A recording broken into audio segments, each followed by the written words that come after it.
Hi, I'm Arun George, and you're listening to Three Things, the Indian Express news show.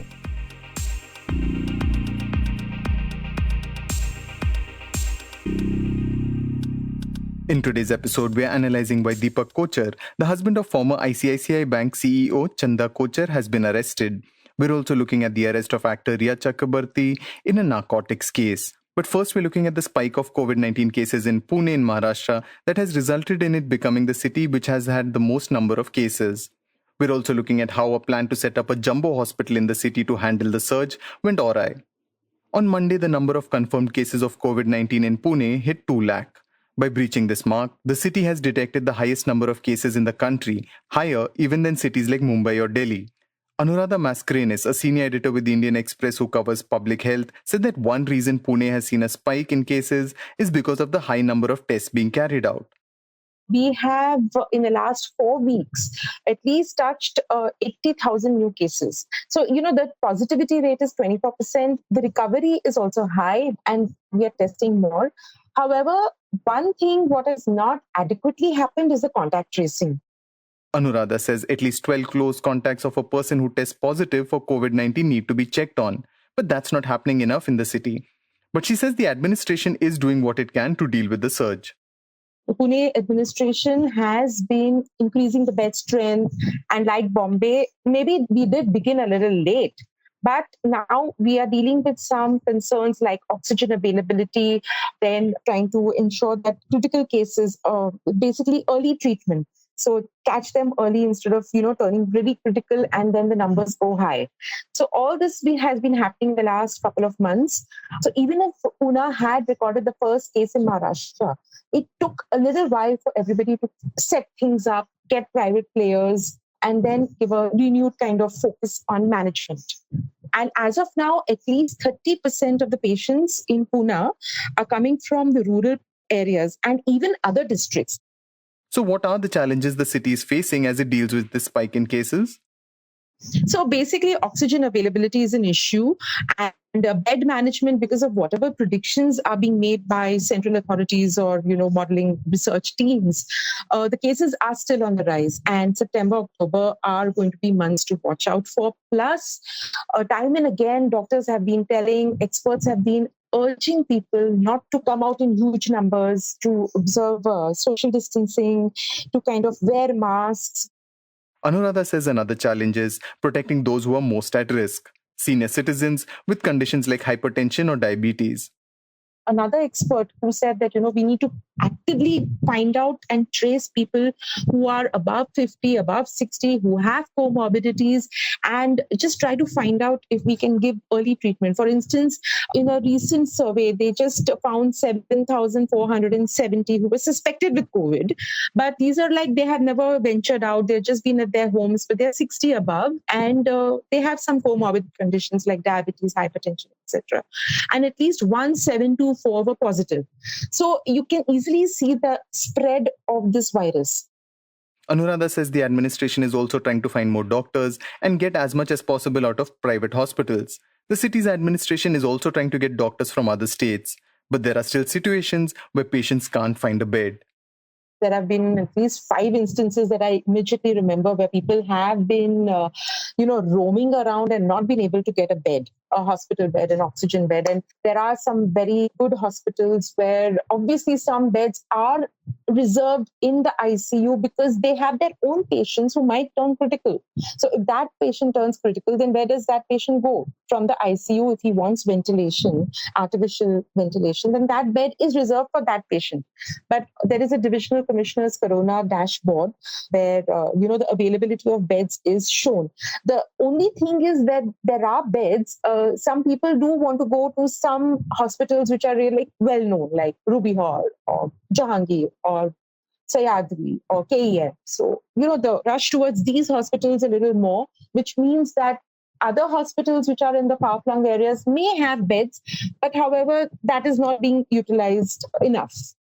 After the number of cases began rising in Pune, the city also created 2 jumbo hospitals to cater to the sudden rise in cases. Both of them are 800-bed hospitals created specifically for COVID-19 patients, and one of them is in the heart of the city on the grounds of the College of Engineering Pune, or COEP. These two hospitals were set up as the entire Pune district was facing shortage of oxygen and ventilator beds. That's Manoj More, who reports from Pune for the Indian Express. He says the state spent nearly 160 crore rupees on the two hospitals, but things quickly started to go awry at the COEP hospital. The facilities were in place. The problem with this hospital was after it was set up 3-4 days later, they were forced to handle 400 patients. And mind you, all these 400 patients were serious patients. What was promised to the hospital management was in the first week, there will be 25% patients. Means of the 800 capacity hospital, 25% will be admitted. But what the administration did in the first 3-4 days was admit 400 patients. Now the doctors team had just got into the hospital. The doctors were just arriving. They had not even put a plan in place. They had no strategy. They had to get their act together. They had to understand the environment. Without even all these things, now that they were suddenly made to handle all these 400 patients. Though the facilities were there were facilities, the oxygen, ventilator bed were in place, but they were not given time to handle these patients. Manoj says that the city's health authorities had claimed that they were forced to shift many patients from the city's biggest public hospital, Sassoon Hospital, because of a problem in supplying oxygen to patients. But Manoj says there's also a rush of patients from other private hospitals to the Jumbo Hospital. This is a completely free hospitals. And in private hospitals, they were giving inflated bills. Because of that, all patients wanted to be, from other private hospitals, also they wanted to be shifted to here. And the problem with smaller private hospitals is that when they are not able to handle patients, when the patient's condition turns critical, they shift it to other hospitals, they dump it to government hospitals. So the smaller private hospitals are not able to handle patients. So they either run to, Sassoon Hospital, which is a government hospital, or to YCM Hospital, which is in Pimpri Chinchwad, which is another government hospital. So they were either ship the patient to Sassoon or to Jumbo Hospital. There was a belief that government has put together a new hospital. There will be a lot of doctors and other medical staff.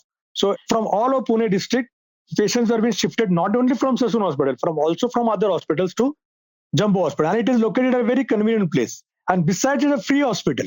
So all these things, attracted patients to the Jumbo Hospital. Manoj says there were complaints from relatives of patients that they were not getting adequate care at the hospital. They also complained of the amount of time it was taking to get admission. These complaints started coming in just days after the hospital was set up. So what was happening was the political leaders started gate crashing in the hospital, and they started threatening and abusing the doctors. And when this started, the doctors started quitting, raising their safety concerns. And then the management told me that many of them refused to join also. Some of them left a day after joining them. The protests were happening from the BJP, the Aam Aadmi Party, the MNS. Many of the political leaders, like I said, were gate crashing in the hospital. There were no proper security arrangement at the Jumbo Hospital. And they were doing all kind of dadagiris at the hospital. So, obviously the doctors feared for the safety and they started quitting the facility. Last week, a journalist with a television channel died at the hospital while waiting for an ambulance to shift him to another private hospital. However, Manoj says that all three ambulances that turned up had shortcomings that prevented the journalist from being moved. Now, what has happened in this case is, everybody is blaming the Jumbo Hospital management for all this. Actually, the Jumbo Hospital is not directly to blame for this. Because in this case, these three ambulances, this Jumbo Hospital was already treating the patient. But these three cardiac ambulances were not able to carry the patient to another private hospital where, the patient's relatives wanted him to be treated. And then next early morning, this journalist died. And after that, the Jumbo Hospital management and the PMC and the district admin came under fire from political parties. Their administration, the government is not able to even provide cardiac ambulances to the patients. Manoj says that as the medical staff began leaving and criticism over its functioning grew, the private agency that was hired to run the hospital quit. The administration has now hired two other private agencies to provide manpower to run the hospital. And now they are not leaving it to the private agencies to manage it. The district administration, along with the PMC administration, has decided to manage the day-to-day functioning of the hospital. And to increase the security and to stop gate crashes, they've also decided that a police chowki will be set up. Besides, they have appointed bouncers also to guard the doctors, and the security outside the hospital will be increased. Then there will be medical bulletins will be put out twice a day for the information of the relatives of the patients. Because of not getting information, the relatives or the political leaders were rushing inside. So now they have increased the security Now that they've increased the manpower there, and more importantly, what the divisional commissioner was saying was they're going to restrict, new admissions at the hospital. They've already have 400 patients at the hospital. Now they're going to focus on the existing patients, whatever the patients that are admitted there. So they're going to concentrate all their energies on the existing patients. The situation in Pune also prompted Nationalist Congress Party chief Sharad Pawar to get involved in monitoring the situation. Manoj explains why it's of particular concern to him.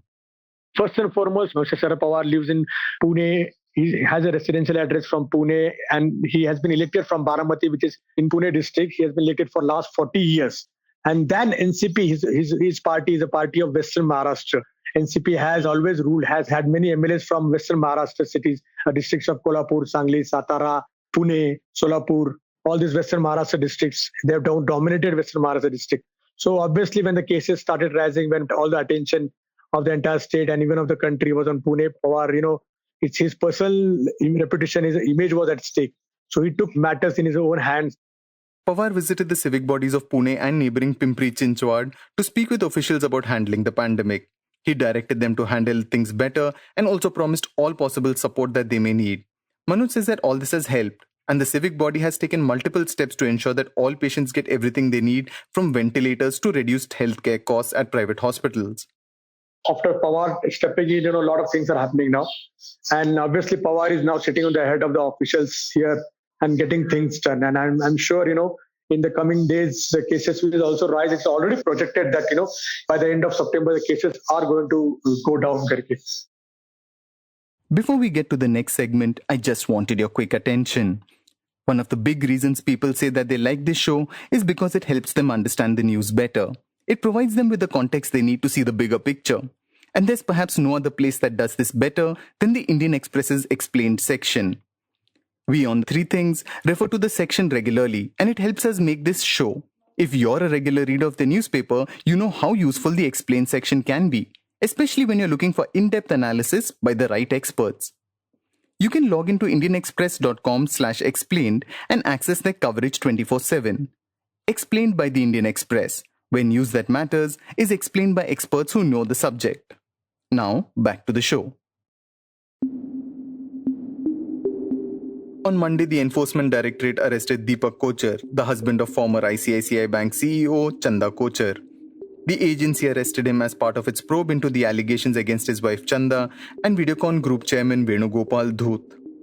Enforcement Directorate is probing a case of money laundering against Deepak Kochhar and his wife Chanda Kochhar, who happens to be former CMD of ICICI Bank. In the case, also promoter of Videocon Group Venugopal Dhoot is an accused. And the allegation is basically that a company floated by Deepak Kochhar received loans from Videocon within months and in parts days after ICICI Bank, which was then headed by Chanda Kochhar, granted loans of over 3,000 crore to Videocon Group. That's Deeptiman Tiwary, who covers federal investigating agencies for the Indian Express. He says the investigations by the Enforcement Directorate started after the Central Bureau of Investigation, or CBI, registered a case of corruption against the Kochhars and Dhoot over the disbursement of loans. The Enforcement Directorate is probing whether there was any money laundering in this case. It has been a few months, in fact more than a year, since this case was registered. And now ED is claiming that it has found some new evidence of money trail.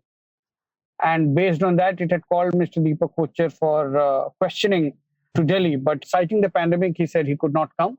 So a team was sent to Bombay to question him. He did submit himself to questioning. However, ED claims that he did not cooperate during the questioning, and so he had to be arrested. This is also the first arrest in this case.